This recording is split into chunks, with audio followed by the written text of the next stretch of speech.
వసుంధరా వసుంధరా, ఏంటండి? ఆ విడిదిల్లు గురించి మా నారాయణ చెప్పావా? ఏర్పాట్లన్నీ చూస్తున్నావా? చూస్తున్నానండి, పెళ్లి సామాన్లు అన్నీ వచ్చేసాయి. ఆ విడిదిల్లు గురించి మా నారాయణ చెప్పావా? విడిదిల్లు సౌకర్యంగా లేకపోతే మగ పెళ్లి వారి దగ్గర మాట పడిపోతాం. మిగతా పనులు బెత్తాయించేది. అలా వెళ్తాను. అమ్మాయి వసంత, ఎంత ముచ్చటగా ఉన్నావో, నా దిష్టే తగిలేటట్టుంది. నేను బాగున్నానమ్మా. చాలా బాగున్నావమ్మా, ముద్ద మందారా ఉన్నావు, మంచి ముత్యంలా మరి. ఏంటి మాటలు? పెళ్లి పనులు పెట్టుకుని ముచ్చట్లు ఆడుకుంటున్నారేంటి? బుద్ధి లేదా మీకు? ఇదేంటమ్మా నాన్న ఇలా మాట్లాడుతున్నాడు? నాన్నకు ప్రేమగా మాట్లాడడం రాదా? వసంత, అవునమ్మా, నాన్నకు అసలు నా మీద ప్రేమే లేదు. అందరు నాన్నలు వాళ్ళ కూతుర్లని దగ్గరలోని కాలేజీలో చేర్పిస్తే నన్ను తీసుకెళ్ళి సిటీ చివరి కాలేజీలో చేర్చారు. అందరు డాడీలు వాళ్ళ కూతుర్లను ఇంజనీర్లుగా చేస్తే నాన్నేమో మెడిసిన్లో దోశారు.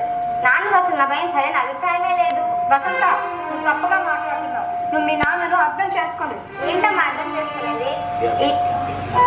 ఈ రోజు నా పెళ్ళి కదా, ఇంకొన్ని గంటల్లో ఇల్లు విడిచిపెట్టి వెళ్ళిపోతాను కదా. ఇప్పుడైనా కొంచెం ప్రేమగా మాట్లాడొచ్చు కదా. ఇదేనా ఆయన కూతురు పైన ఉన్న ప్రేమ? నేను ఎప్పుడు వెళ్ళిపోతానా అని చూస్తున్నాడు మీ ఆయన. నీకు భర్తగానే కాదు, నాకు తండ్రిగా కూడా ఓడిపోయాడా మా నాన్న. వసంత, నోరు మూసుకో. ఇంకొక మాట అన్నావంటే నీ చెంప పగులుతుంది.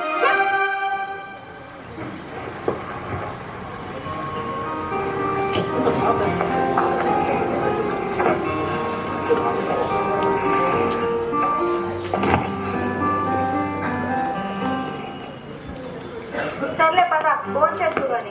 కడుపు నిండిపోయింది నాన్న ప్రేమ.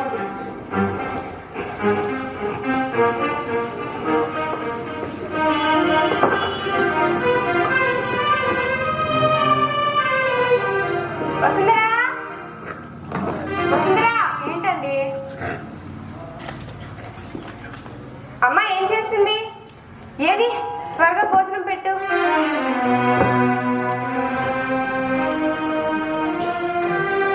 వసు, అమ్మాయి భోజనం చేసిందా? లేదండి. లేదా? ఏంటండి మీరు? అమ్మాయితో కొంచెం ప్రేమగా మాట్లాడొచ్చు కదా. ఈ రోజు కూడా చిరాకు పడ్డారు, అందుకే అడిగి పడుకుంది. అంటే నా కూతురిపై నాకు ప్రేమ లేదంటావా? అది అలాగే అనుకుంటోంది. మంచి ఎడ్యుకేషన్ అందించాలని దూరమైనా సరే ఆయన లెక్క చేయకుండా సిటీ చివరిలో ఉన్న మంచి కాలేజీలో చేర్పించాను. బైక్ మీద వెళ్తే అలసిపోతుందని నేనే డ్రాప్ చేసి నేనే ఇంటికి తెస్తున్నాను. ఎందుకంటే నాన్న ఉంటే కూతురికి ధైర్యం. ఇవన్నీ ప్రేమ లేకుండానే చేస్తున్నానా?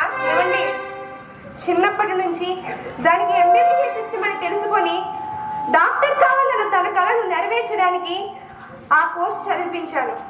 అది తన కళ, దాన్ని సాకారం చేయడం నా కళ. నాకు నా కూతురిపై ప్రేమ లేదా? అది కాదండి. ఏమంటున్నా బస్సు? ఏది కాదు, ఎన్ని సంబంధాలు వచ్చినా నా కూతురు సుఖంగా ఉండాలని తనను ప్రేమతో చూసుకునే ప్రయోజకుడైన వరుణ్ణి ఏరి కోరి మరీ పెళ్లి జరిపిస్తున్నాను. అమ్మాయి నాకు కూతురు కాదు, నాకు తల్లి.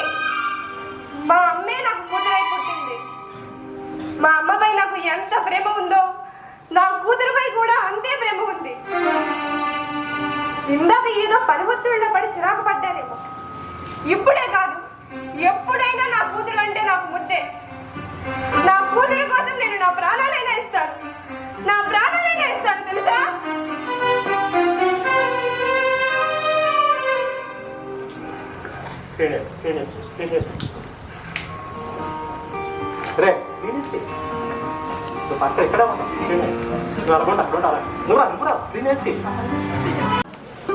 అమ్మా అమ్మా, ఇదిగో అమ్మా, నువ్వు తీసుకుపోయిన సామాన్లు తెచ్చాను, సర్దుకో అమ్మా.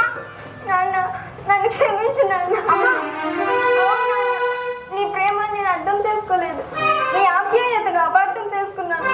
నా సుఖం కోసం నువ్వు పడిన తప్పులను నిర్లక్ష్యం అనుకుని మూర్ఖతున్నాను. నాది ఏడవద్దమ్మా, ఏడవద్దు.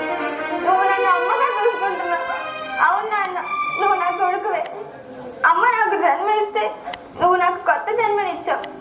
దాన్ని నవమాసాలు మోసుకుంటుంది. భుజంపై ఎత్తుకొని మోస్తాడు నాన్న.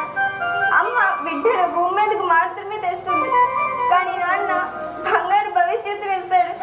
అమ్మా, నాకు జన్మనిచ్చింది అమ్మ. నాకు పుట్టిన నువ్వు మళ్ళీ జన్మనెత్తిన అమ్మవి. మా అమ్మపై నాకు ఎంత ప్రేమ ఉందో నా కూతురుపై కూడా అంతే ప్రేమ ఉంది.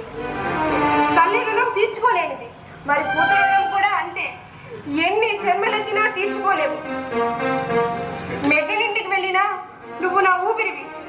అక్కడ నీ శ్వాసకు ఇబ్బంది కలిగితే ఇక్కడ నా ఊపిరి ఆగిపోతుందమ్మా. ఇక్కడ నా ఊపిరి ఆగిపోతుందమ్మా.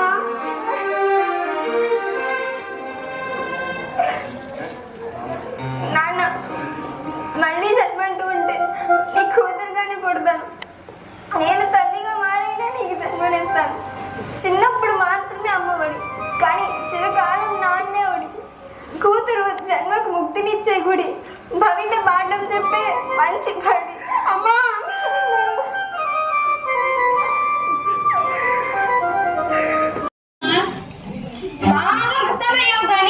ఇలా ఎంట్రన్స్ ఎగ్జామ్ ఎలా రాసావురా? ఏదో రాసాను నాన్న. ఏదో రాయమేంట్రా? బాగా రాసావా లేదా? మంచి ర్యాంక్ వస్తుందా రాదా? ర్యాంక్ రాకపోతే కొంప మునిగిపోతుంది. మరి ఎంట్రన్స్ రాస్తాను. అది కాదురా, కోచింగ్ తీసుకున్నావు కదా, మంచి ర్యాంక్ రాకపోవడం ఏంటి? డాడీ ఇంకా నీటికి కాదు, ఇంకా చాలా టైం ఉంది. నా ఫ్యూచర్ గురించి ఆందోళన వద్దు. కొంచెం నాతో ప్రేమగా మాట్లాడు నాన్న.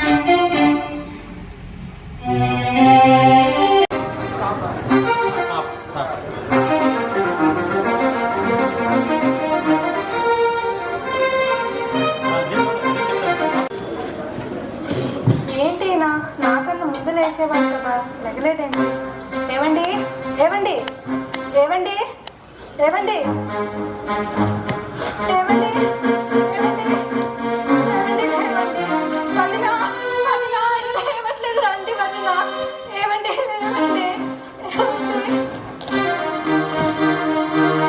హలో, అరే అవి ఏంటమ్మా, మీ నాన్న కానికి లేడు, త్వరగా రారా.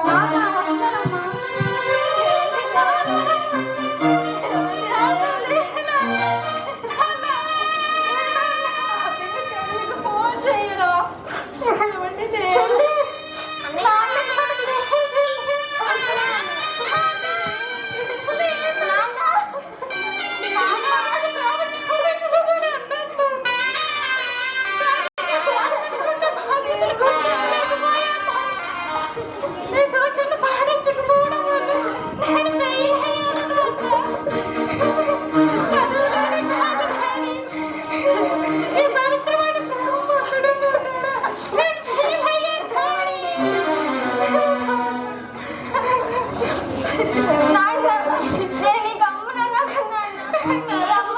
ఎక్కడికి వెళ్ళిపోయాను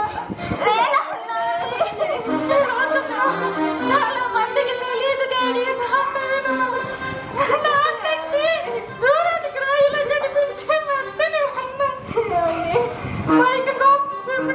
పిల్లల కోసం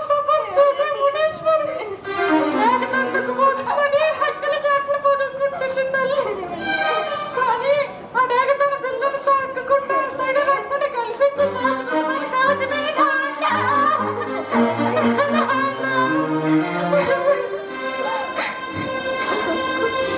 అమ్మ ప్రేమ పిలుపులా ఉంటే నాన్న ప్రేమ తలుపులా ఉంటుంది.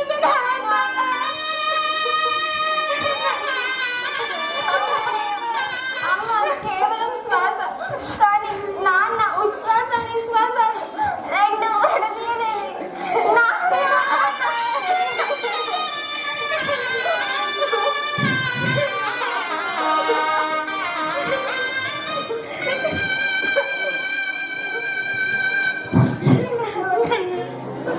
పిల్లల ప్రగతి కోసం ఆరాట పడతాడు, ప్రతి క్షణం శ్రమిస్తాడు. పైకి నిశ్శబ్దంగా ఉండేటువంటి మునీశ్వరుడు నాన్న అంటే ఒక ముని. నాన్న ఆకాశంలో కనబడే శశి. నాన్నకు తోడుంటే మనం ఎల్లప్పుడూ ఖుషి. మాతృదేవో భవ మొదటి సూక్తి, పితృదేవో భవ రెండో సూక్తి. కఠినంగా కనిపించిన బడబాలని దాచుకునేటువంటి సంద్రమే నాన్న. నాన్న అందుకే నాన్నది నిశ్శబ్ద త్యాగం, నిశ్శబ్ద త్యాగం, నిశ్శబ్ద త్యాగం. ఈ ఏజ్లో ఇలా చేయడం అనేది చాలా కష్టంతో కూడిన పని. ఇది సాధ్యం కాదు, నిజంగా చాలా కష్టం. ఎందుకంటే ప్రొఫెషనల్స్ చేసే నాటకాలు, ఎన్నో నాటకాలు నేను పౌరులను వేసాను తెలుసు. ప్రొఫెషనల్స్ చేయాలి, మామూలు వాళ్ళు చేయలేరు. దానికి నేను అనుకోకుండానేమో చాలా వరకు చిన్న చిన్న పొరపాట్లు ఉండొచ్చు, కానీ చాలా వరకు న్యాయం చేశాను. ఇకపోతే ఈ నాటికి సంగీతం అందించిన సార్ అప్పారావు గారు అద్భుతమైన సంగీతం అందించారు. కాబట్టి ఆయన కూడా నేమో వాణి విజయపల్లి తెలియజేసుకుంటూ, దీని మెసేజ్ చిన్నసారి చెప్పారు మీకు. ఎప్పుడూ అమ్మే అమ్మ అంటాము, కానీ నాన్నకు మరో షేడ్ ఇక్కడ చూపించాం కదా. కాబట్టి నాన్నను ఆదరిద్దాము, నాన్నను గౌరవిద్దాము, నాన్న మాటను కూడా విందాము. మరొక విషయం, పండగ రోజు కాబట్టి ఇది కొద్దిగా ట్రాజడీ అయింది. సందేశం ఇవ్వాలనే ట్రాజడీ తప్ప మరొక ఉద్దేశంతో కాదు. మనమందరూ హ్యాపీగా పండగనేమో అమ్మా నాన్నలతో కలిసి హాయిగా చేసుకుందాం. అమ్మా నాన్నలు ఇద్దరు కూడానేమో కుటుంబానికి 2 కళ్ళే కదా. కానీ నాన్నను మర్చిపోవద్దు. అది ఇటువంటి స్కిట్కి ఏర్పాటు చేసినటువంటి యాజమాన్యాన్ని కృతజ్ఞతలు తెలియజేసుకుంటూ, మరోసారి సంపత్తికి అభినందన తెలియజేసుకుంటూ, ఈ విద్యార్థులకేమో నా శుభాశస్తి తెలియజేసుకుంటూ నమస్తే. N Rohini, daughter of mister Suryanarayana, 9th class Gollapeta. అలానే ఈ Kavyasri 9th class, daughter of miss Pentayya Sarubujali 9th class. అలానే S Pavitra, daughter of mister Ramesh 8th class Vasavanpeta. అలానే G Jahnavi, daughter of mister Mohan Rao 8th class, 9th class Ramachandrapuram. Okay, అందరూ చాలా చక్కగా మ్యాక్సిమం ఎఫర్ట్స్ పెట్టారు.